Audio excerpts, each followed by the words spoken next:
Hi there, how are you doing? I hope you're keeping well and safe. I hope your families, your loved ones are doing well. Thank you so much for finding the time to join me today once again in this episode. My name is Millicent Oloo. A warm welcome to my channel. I want to thank all my subscribers for just joining me and walking with me this journey, a journey of growth and inspiration. Thank you so much for your support. Thank you for encouragement. I hope that you find this series and this episode insightful. If this is your first time, my dear viewer, to join me, a warm welcome to you. There's a place for you here. There is a seat here for you. Thank you so much for tuning in. This channel is about inspiring and encouraging women to get the confidence to address and conquer their insecurities. Oftentimes, there's so much that holds us back as women. And I hope through this channel, we regain our confidence and we get the courage to go ahead and conquer and be the best version of ourselves.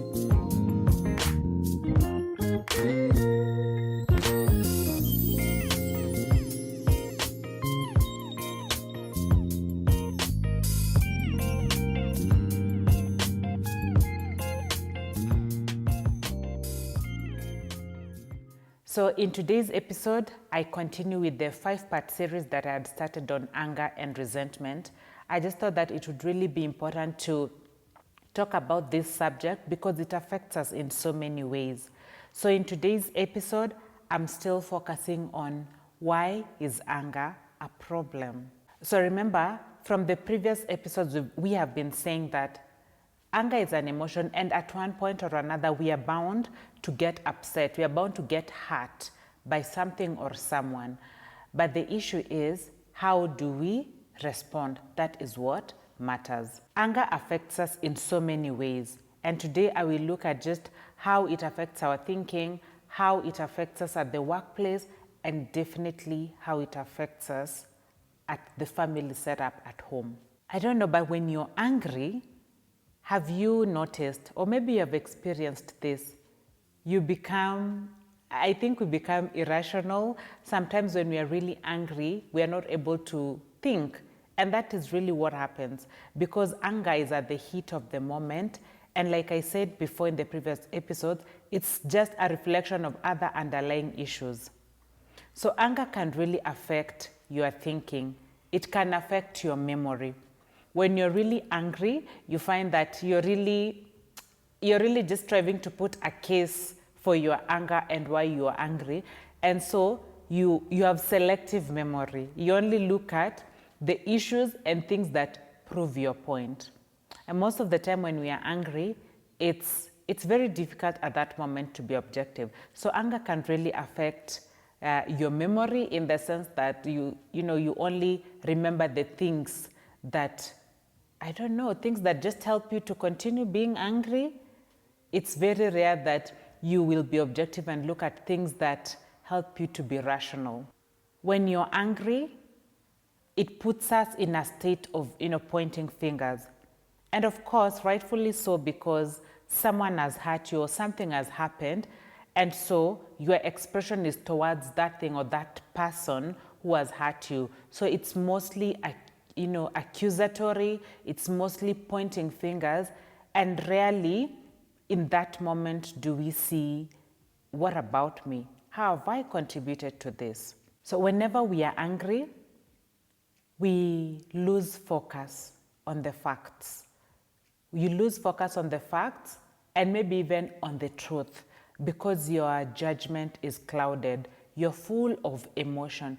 And that's why I would like to encourage you that when you're feeling that anger is raging and it's building up, just take a moment and step away before you do or you say something that you're going to regret. When we are angry, we lose our ability to be creative. I mean, if something has happened and it has taken you, of course, you're really upset. It's hard for you to focus. I mean, even if it's in your business, if it's at the workplace, if it's a task you are doing, it's sort of anger affects your ability to actually even move sometimes and get things done. So the question is, why do we hold on to anger so much?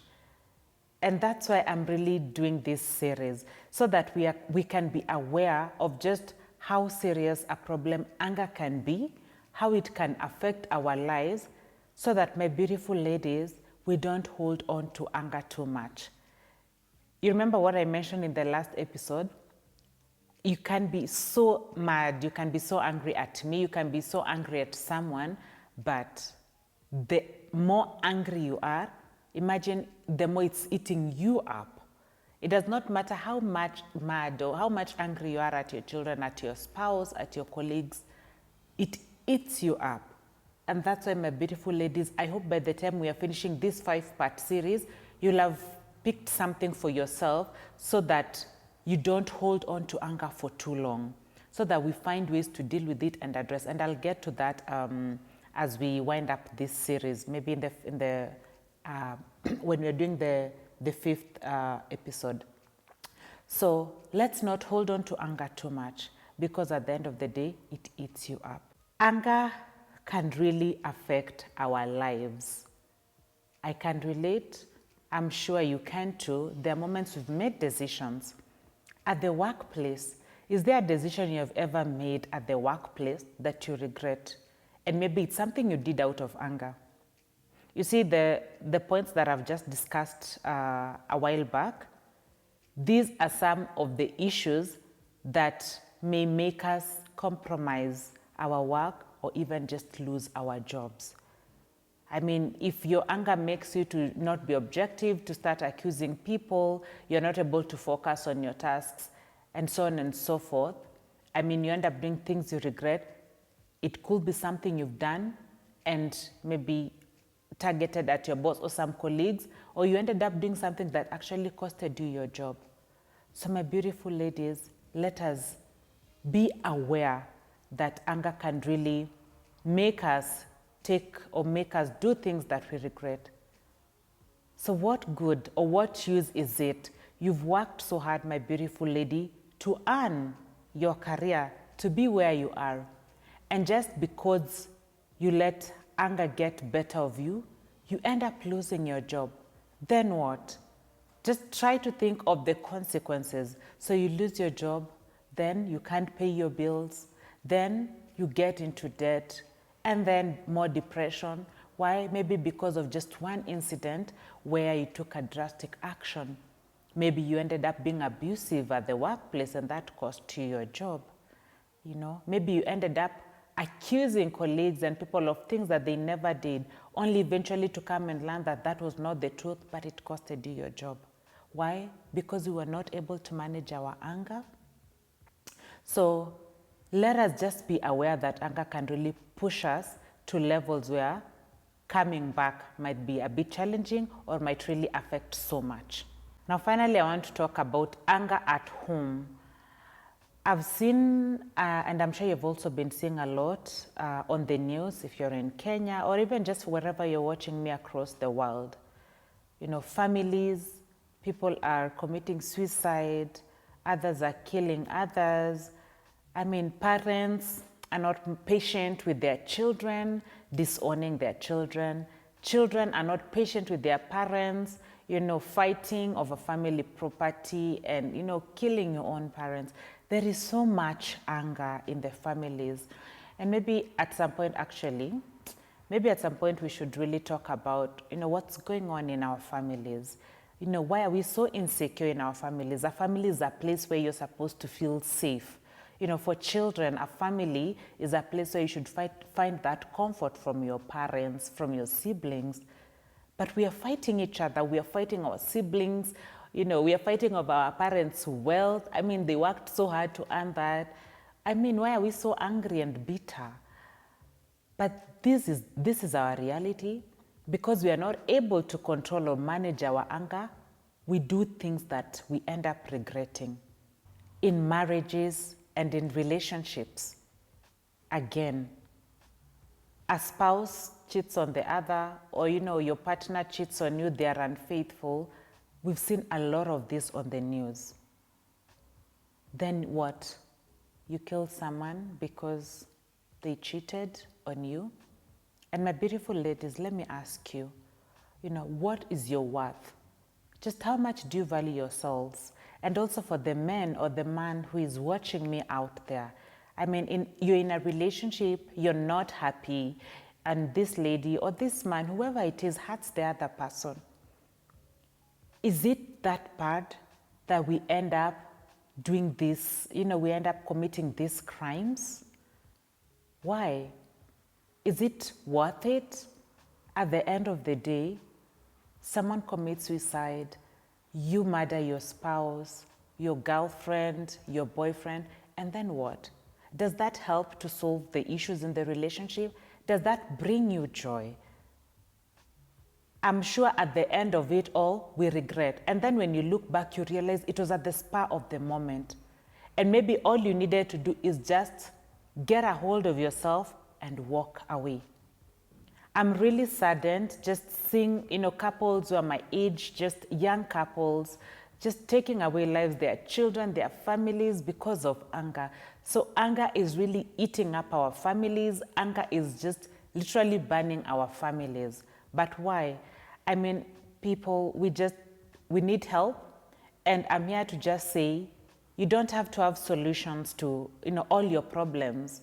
And if you're not happy, whether with your family, whether with your loved ones, your children, if you're not happy with someone or something, I hope we can just get to that place where we can bring ourselves to step away and think.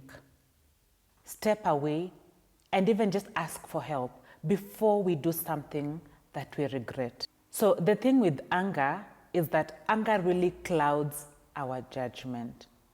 And let me tell you, remember you are in control. Remember you have the power. It does not matter whatever it is that someone has done to you. At the end of the day, how you're going to react, how you're going to respond will make a difference. And I'm not saying that, it's only for you to be the one to, like the onus is only on you. I understand that sometimes circumstances, situations, things happen and they're justified, or you feel justified in your anger.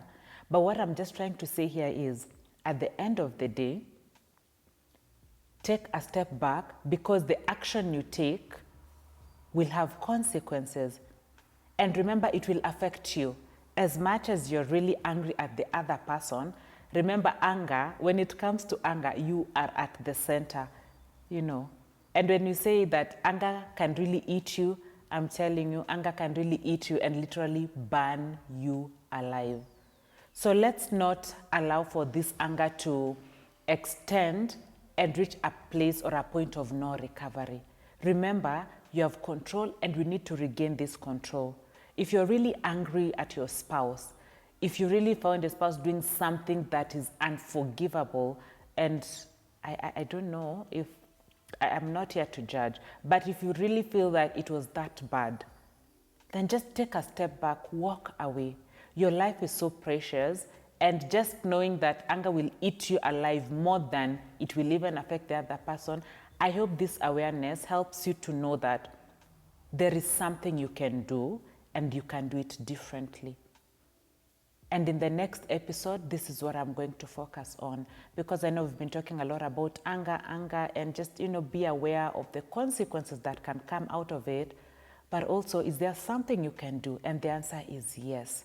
There are better ways, there are positive ways, and there are certainly ways to manage our anger, so that at the end of the day, we have safe spaces in our families that people can express themselves even if they are angry, and we listen to one another without resorting to some negative consequences. That at the workplace, you can still have a safe space to express how you feel if you're angry, without resorting to negative consequences that end up hurting you and hurting the relationships, hurting the progress, the investments you have made for so long.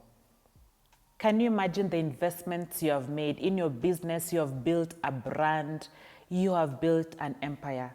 And then one time you just make one mistake out of anger that brings all that crumbling down. Is that worth it? So ask yourself, my beautiful ladies, is your anger hurting you or is it helping you? Because anger can do both. It can harm and it can hurt. So thank you so much for tuning in today. Today I really just felt to take it a notch higher, because we have to reclaim our families, we have to reclaim the spaces, safe spaces. We have to provide spaces for people to express themselves, but we cannot just let anger take over and rule our lives. Thank you so much for tuning in. I hope you continue this reflection at a personal level in terms of how you're handling anger in different spaces, at work, at home, with your friends, with your loved ones. And I hope that you're getting insights and you're making certain decisions that will help you to grow and be a better version of yourself. Remember to tune in every Sunday at 3 p.m. East African time. Make a date with me every Sunday. And if you haven't watched a number of episodes that I have already shared with you, please go to my channel and check out the other videos that I have shared. And I hope you get inspired. I hope you get blessed. And I really hope by the time you're leaving this channel, you feel inspired and that you take this positive energy to your spaces, to your businesses, to your homes, and at the workspace. Until next time, take care of yourselves. God bless you.